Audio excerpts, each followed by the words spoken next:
Jesus departed from there and came to his native place, accompanied by his disciples. When the Sabbath came, he began to teach in the synagogue, and many who heard him were astonished. They said, "Where did this man get all this? What kind of wisdom has been given him? What mighty deeds are wrought by his hands?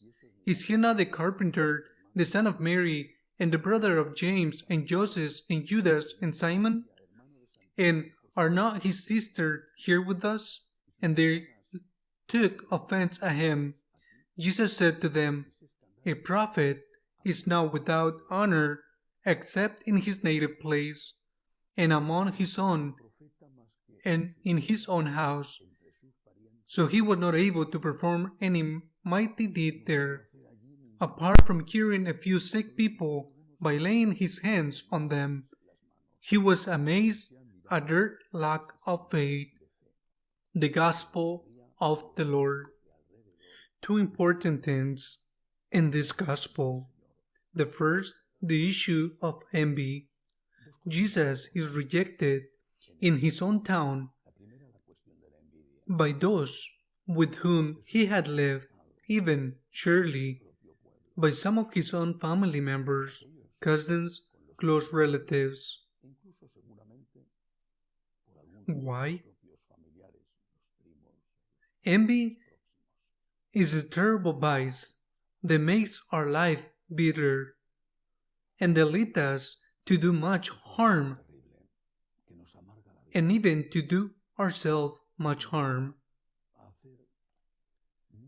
We must carefully examine our conscience to discover it, because it is a vice that camouflages himself. Someone has something that you would like to have: a house, a car, a job, or their loved ones have a better situation than yours. Their children have studied and yours have not, perhaps because of yours. But their children have a good job, they have a better health, their marriage is going well. That generates feelings of envy, which are camouflaged, that you don't say to yourself, "I am envious, I am envious." You rather start looking for excuses to be able to dump the aggressiveness you feel towards that person out of envy. Excuses, defects that the person you envy has, real defects that you exaggerate, that you take out of context, or even things that you make up that do not exist, slanders, because you want to hurt that person that you envy. Envy goes to the extreme of hurting oneself so that the other also suffers. What counts is that the other person suffers even if you suffer too. An important part of the conflicts between siblings, when their parents died and the inheritance to be divided, even if the inheritance is very little, an important part of these conflicts is linked to envy. Problems that are aired and they come from far away, perhaps from childhood, when it seemed to you, rightly or wrongly, that your mom or your dad loved him or her more than you. Now, after the years had passed, that comes to the surface and the fight is over something ridiculous, often over something that is worthless and that hurts you, but you don't want the other person, the one you envy, to take it.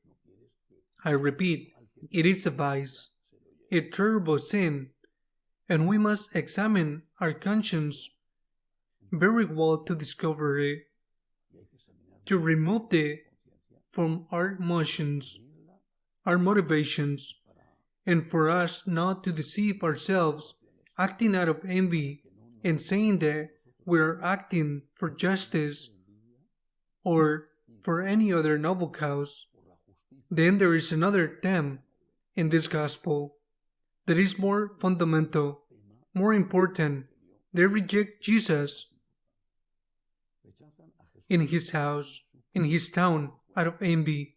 However, today this rejection also occurs in his house, in his people, among his own, that is, in the church. We are his house, his people, his own, his relatives, his brother, his sisters. Why is Jesus rejected today? Not out of envy, as happened to him in Nazareth or as happened to him in Capernaum. Not out of envy. Not because it's not convenient to listen to what he's teaching. They said out of envy. Where does this man get all this wisdom and these miracles? Who does he think he is? He comes airing himself of greatness of a prophet, but he's one of us. We have seen him in his father's carpentry workshop. Who does he think he is? We have played with him in the square. We have gone to the synagogue with him. Come on. That was envy. They reject his message out of envy. But today, that is not the reason. But the message is rejected. Why is it rejected? Because it's not convenient for us to listen to. Because the message takes us uncomfortable. And so, we simply say that Jesus Christ is not God. The same thing they said. They rejected Christ's divinity out of envy. We rejected, or some of us reject Christ's divinity because the message doesn't like us. Nobody rejects officially, openly, Christ's divinity because they know that's heresy. Well, whoever is rejected in practice, Christ's divinity is rejected every time it is said that his message has to be changed and his message has to be updated. Christ's divinity is rejected when it is said that Jesus Christ was not aware of certain things that later on science was revealed. For example, the conditions of men or conditions of women. All this means rejecting Christ's divinity. Even if it's not formally said, I don't believe that Christ is God. Even if this is not said openly, every time it's said that Jesus Christ's message must be changed, it is said that Jesus Christ is not God. Every time that it says that the Lord was not aware of things that later we have known, if they are things that later have came known, are not more than theories, is because it's being said that Jesus Christ is not God. And every time that it says that Jesus Christ's message was conditioned by the culture of his time, it is being said that Jesus Christ is not God. That is to say, even if he has a different motive and is not envy, he's saying the exact same as those in Nazareth or Capernaum said. But if Jesus Christ is not God, how can he be a Redeemer?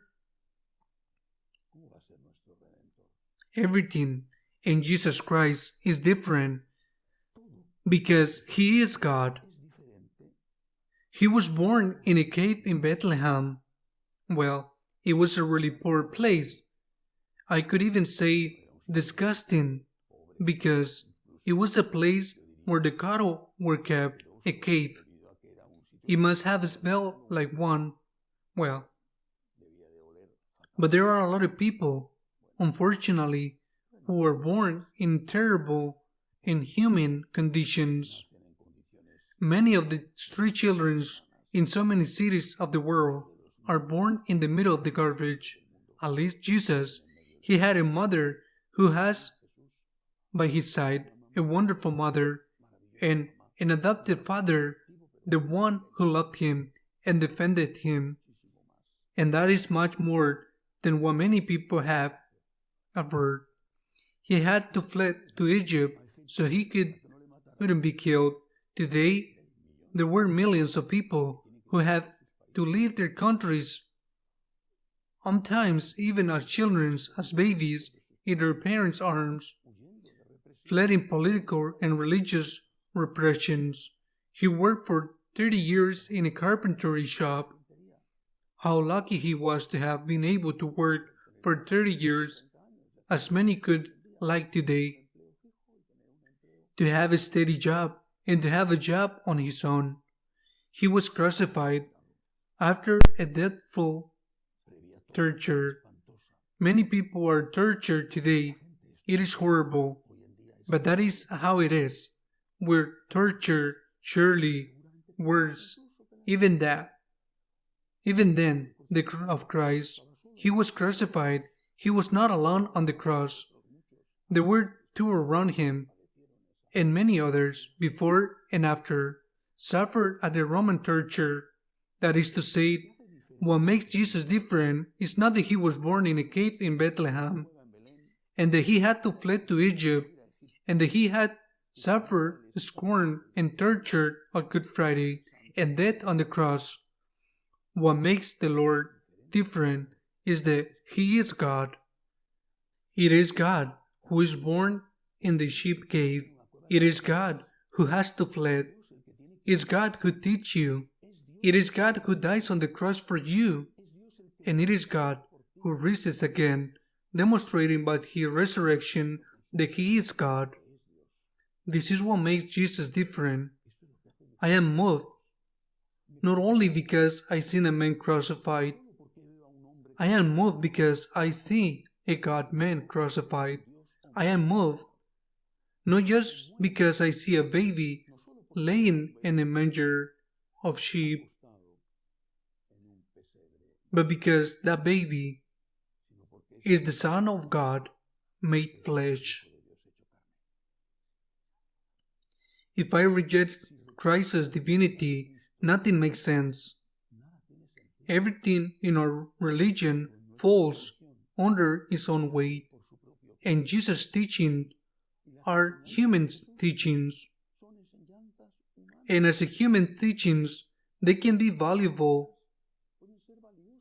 There have been other great men in history of mankind who had valuable teachings from ancient Asia, with the thinkers, with its philosophers to our own days. There are valuable teachings. What differentiates Jesus from all the others is that all the others are men, wise, influential, important men. And Jesus, who is true man, is true God. And that is why there is a merit in Bethlehem and Golgotha. But also that is why, because he is God, his teachings are not touched. Anyone who touches a single one of his teaching is a heretic, whoever he is. Christ's teachings cannot be touched. If you touch Christ's teachings, you are denying Christ's divinity, even if they don't say it explicitly, because they are coward, but in reality they know perfectly well what they are heretics. Even if they don't dare to say it, I don't believe that Christ is God. Every time they say it, Jesus' message must be updated. Jesus' message is wrong. Jesus' message is another culture. It is another time. It must be modified and updated. Every time they say that, they are denying Christ's divinity. Jesus' message is not to be touched. It cannot be touched. And the excuses and tricks and false arguments that there are was not tape recorders are not valid. Jesus' message is a sign more than with the tape recorder because it is signed with the blood of the witnesses who heard it, saw it, and died for saying that they had heard and seen what they had heard and seen. His fellow citizens, even some of his relatives, denied it. Jesus Christ's divinity out of envy. Be aware of envy.